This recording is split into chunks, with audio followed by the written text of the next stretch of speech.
Hey, good afternoon, everybody. Alish, I'm hoping that I'm audible.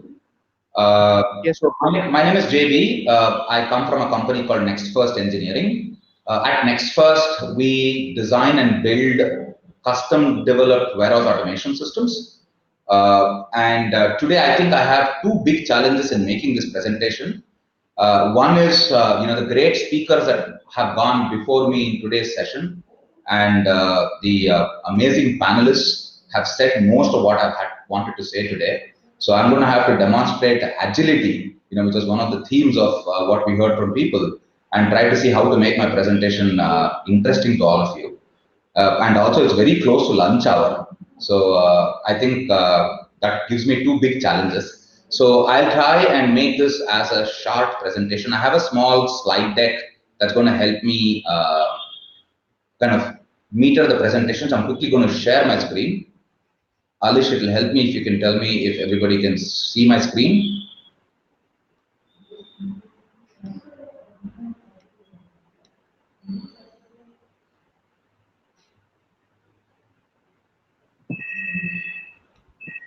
Alish, are people able to see my screen, Alish? yes, yes. Perfect. Folks, we had Mr. Arif in his keynote address say how warehouses are the bedrock of the supply chain, and today I'm going to talk about how we could use this mindset.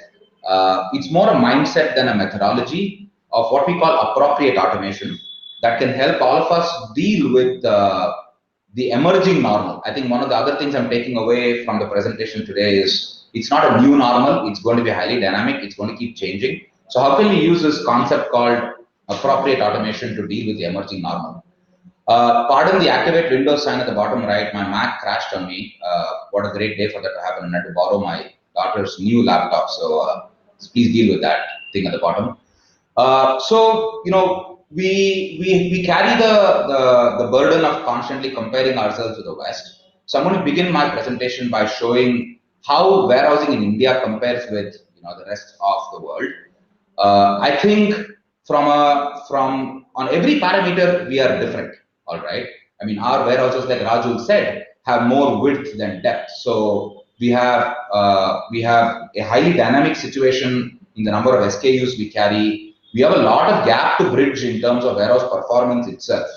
And I think these were differences that existed 3 months ago. But like we have heard multiple times in today's conversation, we are going to have to fix all of these. We can't. We are still growing very fast as an industry in India, warehousing as an industry in India. And I think what the COVID scenario is going to do for us is it's going to force us to change this and make these improvements much faster and earlier than we discussed than we ever thought we'd have to do before. Uh, from a need perspective, right? I think there has also been a very dramatic change in the last few months in terms of what we as consumers expect from the supply chain and what that further means in terms of technology and automation needs in the supply chain. Mr. Arif beautifully articulated, the various aspects of disruption, that would go through in a business. So we at before the COVID, we had to deal with consumer and client pressures on what we had to do in our warehouse and how to leverage technology to do that.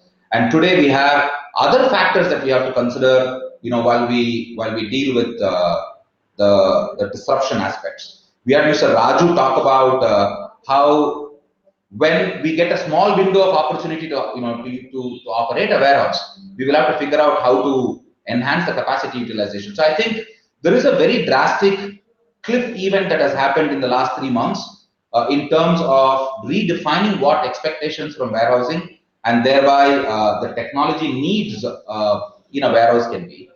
And I think this permeates across anybody who operates warehouses. This doesn't apply necessarily only to the large e-commerce companies like a Flipkart or an Amazon.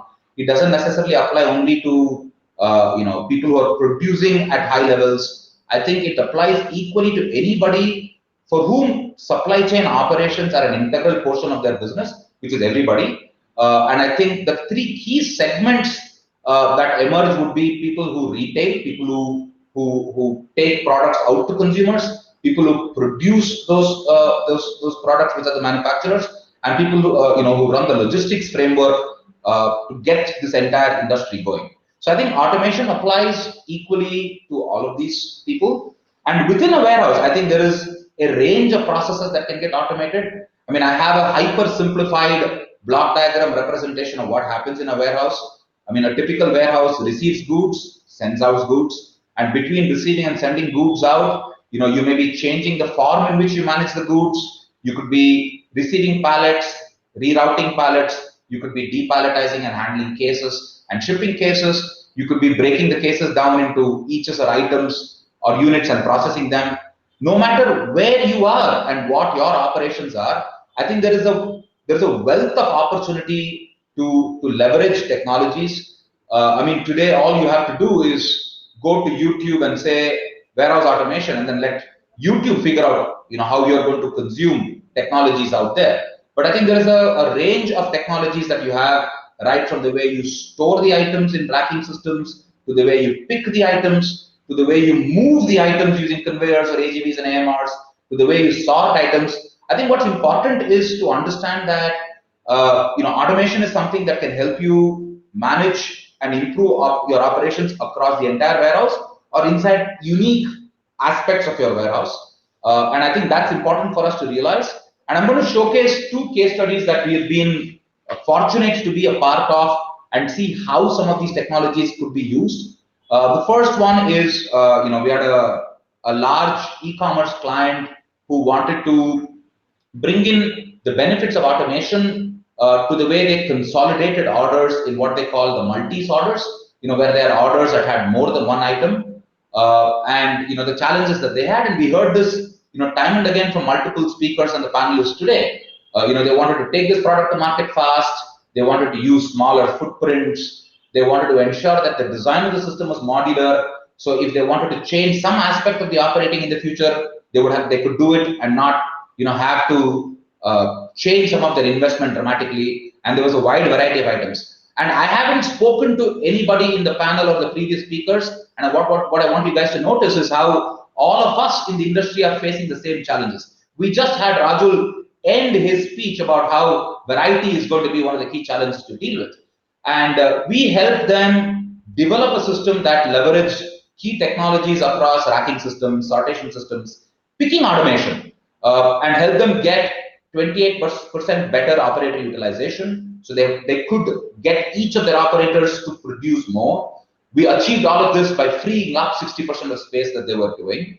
All of this with a pleasant output of 60% throughput increase. So this allowed them to get their utilization of their warehouses faster. And we also had a tremendous eye on how do we get all of this done using technologies that saved energy. So what I wanted to motivate through this case study is, we have a specific, well-articulated end requirement. There are a bunch of technologies that could be used to get there, and immediate business impact can be leveraged, can be achieved using these technologies. And the good thing for us is we're fortunate to see our client really like this technology and now extend this across multiple warehouses. We had a very similar use case, in a manufacturing context, and Raju just before me spoke about how one of the new things in the new normal is going to be the changing channel strategy. So we had a client who manufactures home appliances and kitchen goods, for whom the channel strategy is changing.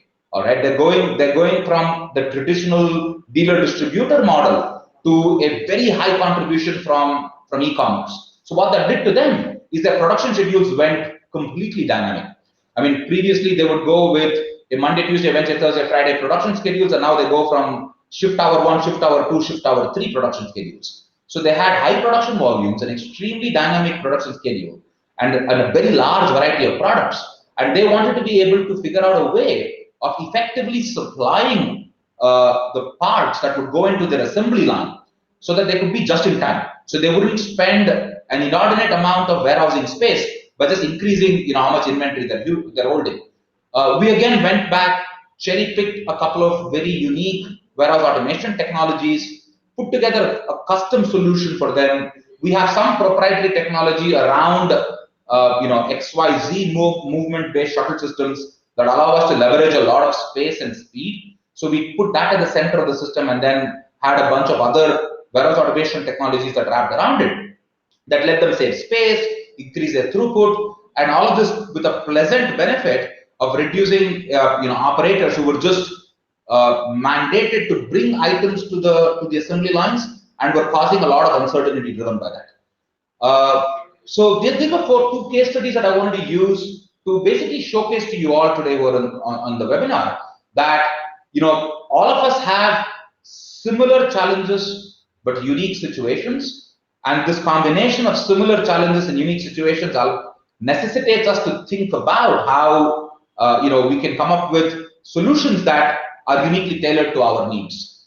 A couple of things that I wanted to motivate, as a thought process, going about planning automation is definitely not a binary decision. You don't have to swing between two ends of saying we will have highly manual warehouses to saying we will only have manless dark warehouses. I think there is a very vibrant spectrum in between. I don't want to call it black and white and gray. I think it's extremely colorful, it's extremely vibrant. It's more like the rainbow. Each of us can evaluate what is unique to us. Some of us could be having size issues. Some of Raju was talking about how warehouses the supply chain is going to go hyper local. So the moment you go hyper local, each warehouse is going to become much smaller in size. Some of us could have diversity in SKU issues. Some of us could have the challenges of improving operator productivity, increasing the output through the warehouses, energy consumption, or it could be a combination of all of this. Scalability and modularity is something we heard almost every speaker and panelist talk about today. So I think what's important for us to understand, folks, is begin by understanding what is important to you, put scalability and modularity right at the center of it, and you don't necessarily have to say, I would have completely low-tech, warehouses that are medieval or warehouses that are futuristic or space age. We could find out a beautiful, relevant location somewhere in between and identify what's the best way to do that. The second thought I want to leave all of you with is automation cannot be an afterthought. Mr. Holker said how the situation is still evolving. He used a very interesting military context of saying the situation is still evolving. So I think what's important for us to understand is if we say we will, decide how we want to do business and then figure out what is the best way to bring technology or automation to doing business that way, I think that technology will be dead on arrival. For those of you who have come to Bangalore, the best example I can give you is the Silk Board flyover. It took them they had a very narrow way of designing that flyover. The 4 years it took them to build that flyover was useless by the time it was built. Similarly, if you say I'm going to automate in only one way, and then you go ahead and do it, you're going to have a big challenge.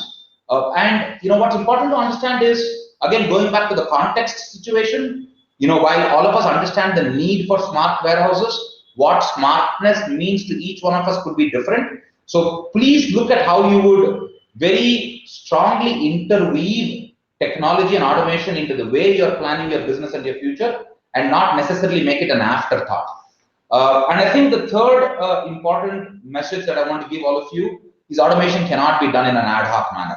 All right, there are people who are experts. Don't make the mistake of walking your shop floor and say, यार वहां पे एक robot लगा दिया जाए. All right, I mean, the moment you do that, you're going to have problems in how the upstream and downstream process of that one ad hoc installation or implementation that you thought. There are a bunch of experts out in the market. I have met a few of them today in the conference. Please ensure that you reach out to them, reach out to us, and then we can help you guys figure out what's the best way for you people to leverage technology in your context. And I think a very important message to look at is, and I think Mr. Holker summarized that very beautifully in one of his talks, is we're entering the human phase. All right, and I think it's very important for us to understand is that while all of us have dealt with disruptions in our businesses in the recent past, because of uncertain available of manpower, let us not understand that the human automaton, as I like to call them, and not as operators, bring with them tremendous amounts of strengths. We are highly dexterous. I mean, I'm actually two robotic hands, no artificial intelligence. I am intelligent, all right, and I have multiple parameters that I can sense. So there are a bunch of strengths that I have, and obviously there are a bunch of weaknesses I have too. I get tired very often. I'm limited in the boundaries that I can operate with. Whereas the moment you bring in a robot or an AGV or a conveyor belt or some other aspect of automation, you have reasonably limitless range of motions. There's no fatigue. But then you bring in challenges of cost and versatility. How do we deal with flexibility, complex failure modes? So I think what's important is while we go about figuring out, what's the most appropriate way of automating, it's very important to keep this beautiful mix of man and machine. And I think the last message that I want to leave all of you with is please do not underestimate the benefit of a warehouse management system. I've seen a lot of clients worry about how warehouse management system will unnecessarily begin bringing skeletons out of the closet. But I think today there is absolutely no two ways about using that. It will allow us to like Mr. Arif said, it will allow us to unlock the power of data. All right, and I think that will then ensure that we can very quickly begin making our warehouses efficient. And this is possibly the easiest and the most important piece of technology that you can bring to your shop floor. And once you have data, you can start figuring out where your bottlenecks are, and then you can start bringing in other aspects of robotics and automation to help fix them. I think that is really what I wanted to cover in the short duration that I had today. And as a company, I think one of our key philosophies is how do we help you guys implement the right level of automation in a scalable and modular way. So feel free to reach out to me at any point of time you want, and I'll have experts in my team, help you guys unravel what automation means to each of your shop floors. Thank you all. JB sir, you have a question, and there are a couple of hands being raised. Sure. Let me So I'll quickly just stop sharing my screen, and then I'm going to take questions. Yeah. yeah. So we are taking Mr. Sandeep Kaushik from uh, Somero, India. Hi, Sandeep. Hi, sir. I have a question that while we are talking about the technology, latest technology in warehousing and everything, we are not giving due importance to flooring on which each and every technology is being used. 90% work is done on floor in warehousing, while there is no checking of FM2 floors by anybody. And due to this reason, India is still not having a world-class floor. So my question is on that part because technology is being driven on the floor only of a warehouse. So why there is a lag on that part still? And I think something is a very fair question, and I think the best example I can give you is hand sanitizer, Dettol, and hand washing. Right? It was Yeah. always important, and there was a day when suddenly we woke up and say we have to start doing this. I think Yeah. similarly, Sandeep, and Mhm. a classic example. If you walk my own shop floor, all right, Uh-huh. 3 Uh-huh. years ago, and we don't have AGVs running in our shop floor. We don't Uh-huh. have pallet trucks running in our shop floor. All right. Yeah. And we Yeah. used to have these gaddas that would get formed in our shop floor, and we'll call the mason and ask them to pour concrete and flatten it out. All right. Uh-huh. And the Yeah. moment I said, yeah, but PCB Halat, we have to get a business from one of the top clients in the world, right? I Yeah. immediately went to my board, convinced them, and asked them to epoxy floor my floor. All right. Uh-huh. So Uh-huh. I think necessity is not just the mother of all invention, necessity is also mother of desperation. All Yeah. right. Uh-huh. And today, people are realizing that Uh-huh. that floor is not useful only for the ACV that is going to run. All right. Uh-huh. I think there is a huge sanitary aspect of that floor. There is a Uh-huh. huge protection aspect of the floor. I mean, the moment, for example, our own company, right? The moment we Uh-huh. started moving from hiring people from a certain echelon of the social strata to another echelon, giving them Uh-huh. right in their workplace is important. That's what epoxy floor did to them. So I think Sandeep, your question is very well articulated. I think Uh-huh. tomorrow's warehouses, flooring technology is going to play a very, very important role. I mean, not just saying, let's say, for example, I want to put a crane system, and I'm going Yeah. to move around, a stacker crane, and I'm going to move around racks, which is much Uh-huh. lower technology than an AGV and an AMR. I'm going to have to over the entire rack. In the fourth level, the bin will be 10 millimeters of together. You can do that only with a flooring. So I think, Sandeep, your time is up. Yeah. Because we are, if we consider a big MNC is approaching you or maybe any of the client whosoever is having big, The things we are lagging is on the flooring part, and maybe technically we are still lagging behind on that part. So Yeah, I, don't worry. I mean, like I said, right? yeah. You are very, because everything is built from the floor. So I think Mhm. Yeah. thank you, Sandeep. Yeah.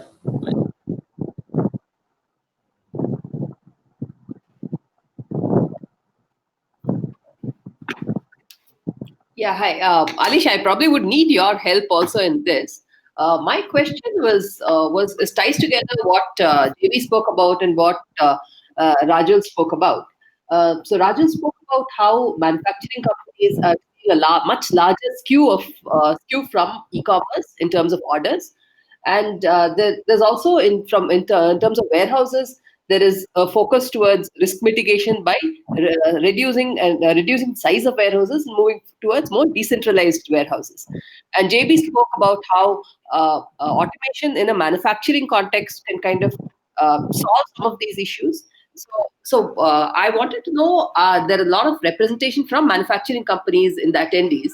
So, how many of the attendees really face these kind of issues, and not with respect to managing the warehouse when it comes to a different, completely diverse queue of items that need to be handled? Adish, would you be able to? I mean, I wanted to know.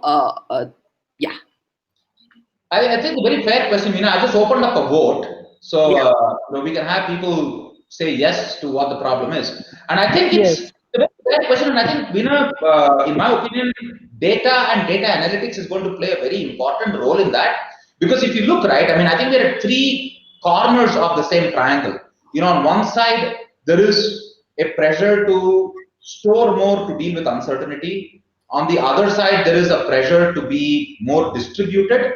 On the third side, there is a pressure to manufacture in a flexible way. So I think uh, if you look at all these three kind of corners of this triangle, what has to be done today is going to be different from what has to be done tomorrow. And I think this is where data, the ability, and I think this will percolate all the layers. So the ability for data capturing, data analytics, and the hardware, in shop floors and warehouses, in the way material is moved around, can keep up with this inferences. I think all three will have to work in a beautiful tandem to make this happen, Meena.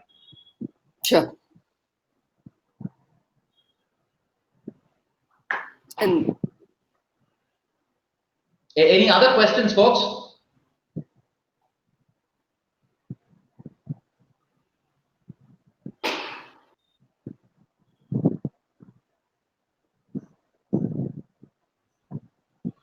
So we have 75% of the people, respondents, Veena, saying this is a huge challenge for them. I'm just seeing the poll results. So, I mean, if we don't have any more questions, I don't see any hands. Alish, are there any other questions, Alish? I don't see any hands being raised, JB. So I think that's pretty much it. Lovely. So I just want to take like 30 seconds and thank everybody. Guys, it's been amazing to have all of you attend the webinar. When Viresh from BricsPack, myself, and Arif were talking about how we can help the warehouse industry, the supply chain industry become better with technology a month ago, we said, hey, we don't even know what the market wants. So we said we need to create an opportunity to get to hear what the voice of the market is, and as experts in our own rights, then respond to that and not necessarily react to people coming and saying, ek robot laga do.